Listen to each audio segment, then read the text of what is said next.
The summer heat, heavy and humid, weighed on the city like a question it didn't quite know how to answer.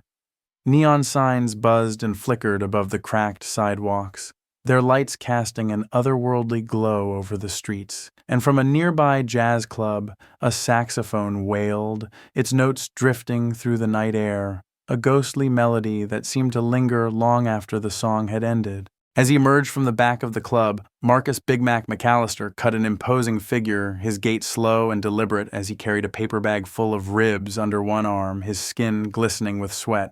His boots thudded against the pavement, each step reverberating in the night, and his shirt clung to his body like a second skin, the deep shade of its fabric almost indistinguishable from the shadow it cast. To those who didn't know him, he might have seemed like any other middle-aged black man, perhaps a bit overweight, perhaps a bit slow, but to those, Marcus continued his slow, steady walk, and as he did, he began to hum a Sam Cooke tune, the rich baritone notes spilling from his lips like smooth honey, the rhythm of his shoulders swaying in time with the melody. He took a bite of the ribs, relishing the smoky, tangy flavor as it mixed with the heat of the summer night, and his deep voice rolled out the soft lyrics between mouthfuls of barbecue sauce, a sweet melody to accompany his walk home. In that dark alley on that humid summer night, not a single soul would have guessed the truth of Marcus's past. Behind the casual gait, the humming and the mouthfuls of ribs hid the legacy of Sergeant Major Marcus McAllister, a man who'd served 25 years in the United States Army, most of them with Delta Force. The man was a ghost in human skin, a silent specter who had slipped in and out of more combat zones than most generals could count. On that night, Marcus had left his old life behind, settling into the comfort of retirement.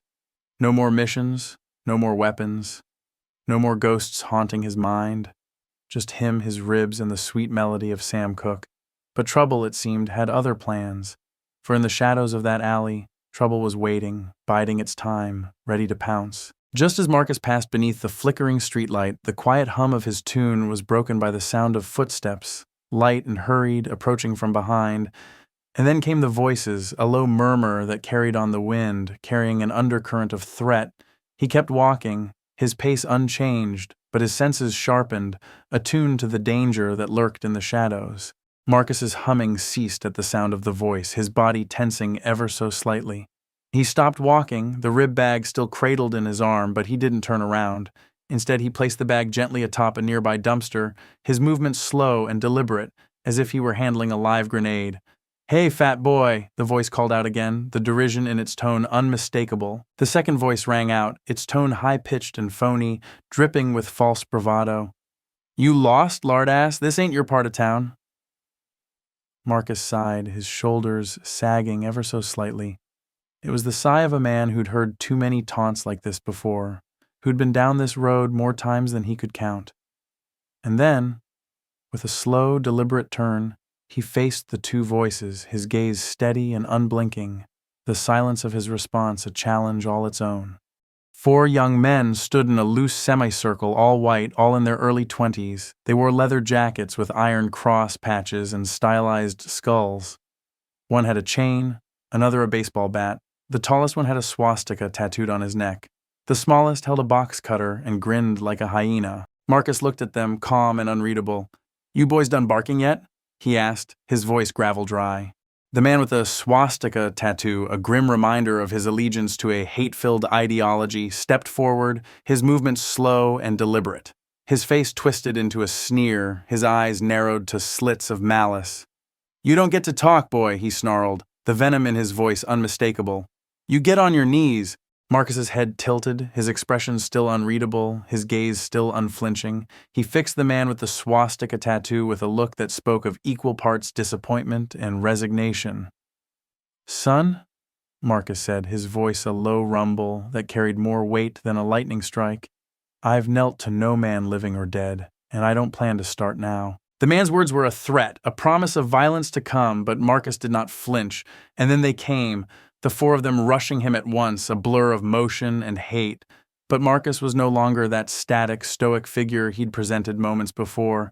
He moved, his muscles tensing, his body coiling like a serpent about to strike. The man with the chain had moved first, his weapon a blur of motion as he swung it wide, intending to catch Marcus off guard, but Marcus was no easy prey. With a speed and strength that belied his size, he caught the chain midair with a single powerful hand, the links biting into his palm. He yanked hard, twisting the chain like a slingshot, sending the wielder spinning like a top into the brick wall with a force that was both brutal and bone-crushing. The man with the baseball bat was next, his weapon arcing through the air with deadly intent. But he had overplayed his hand, leaving himself open to Marcus's lightning-fast counter. With a single step, Marcus closed the distance, his palm striking the man's elbow with such force that it snapped like a dry twig. The man cried out, his agony cutting through the night like a knife. But Marcus was not finished yet. The fourth man, the smallest of the pack, lunged forward with his box cutter raised like a talon, his movements wild and erratic, but to Marcus, he was as transparent as glass. Amateurs, Marcus muttered under his breath, his disappointment palpable in that single word. The box cutter glinted dangerously, its blade gleaming with menace, but Marcus was already moving. With a deft spin, he slipped past the blade's arc, his hand grabbing hold of the attacker's wrist with the ease of an expert fisherman hooking a fish.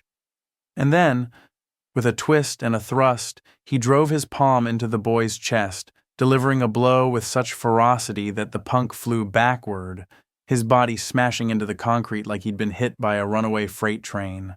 In the aftermath of the one-sided brawl, only the man with the swastika tattoo remained, his bravado replaced by a terror that crawled across his features like a plague. He backed away slowly, his eyes wide with disbelief, his voice hoarse with fear. What are you?" he gasped, his words trembling in the night air like a leaf in a storm. Marcus closed the distance between them, his steps deliberate and measured, his stance no longer casual, but predatory. The night seemed to shrink around them, the shadows pressing in from all sides. He paused, his voice low and dangerous, like a knife unsheathed in the darkness. "I'm the man you hoped would be afraid," Marcus growled, his words like embers smoldering in the air. "And I'm the one your kind should have stopped making long before now." Marcus's grip tightened, his fingers digging into the fabric of the man's collar, the pressure of his hand pushing against the thug's chest, pinning him against the wall like a fly in a display case.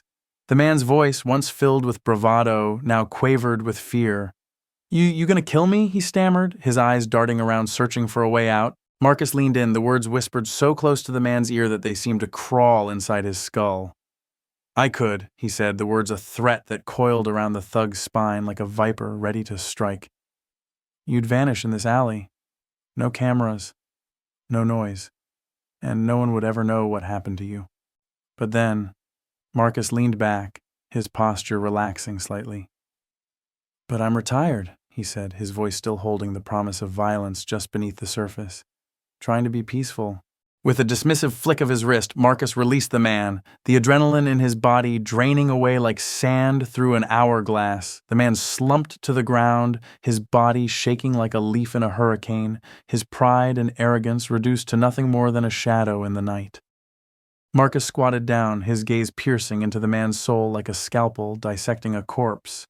The words he spoke were quiet, almost casual, but their meaning was clear as crystal. "Now listen real close," Marcus said, the words slow and deliberate. "You ever come near this part of town again, wearing your hate like a badge of honor, bringing fear to my people, I will come looking for you. And next time I won't be in a good mood, not even close." The man known as Swastika Neck scrambled to his feet, his legs churning with fear-fueled adrenaline. Without a word, he took off into the night, disappearing into the shadows like a rat fleeing a sinking ship. And Marcus stood there, his gaze fixed on the point where the man had vanished, as if memorizing every detail of the encounter. The night air was still, the moonlight filtering through the clouds, bathing the alley in silver light.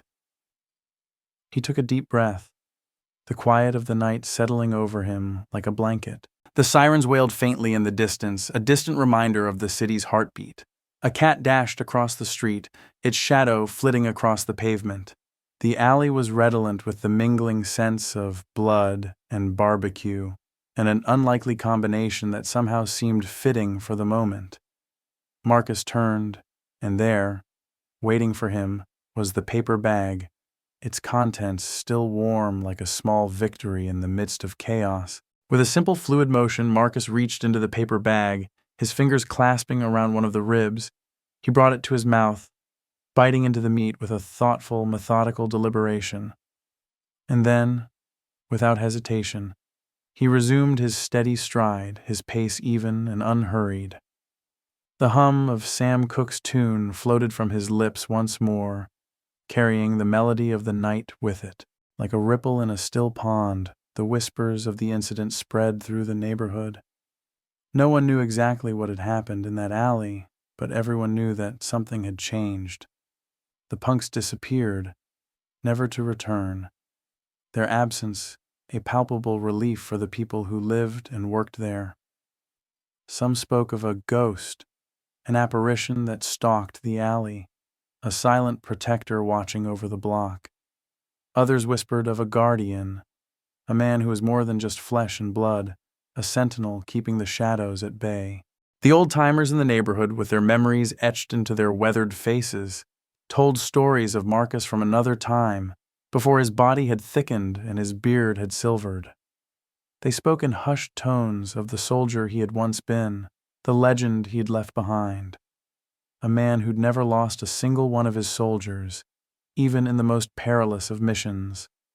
A man who'd once walked 10 miles on a shattered leg, carrying the weight of his team on his shoulders, his determination a beacon of light in the darkest night.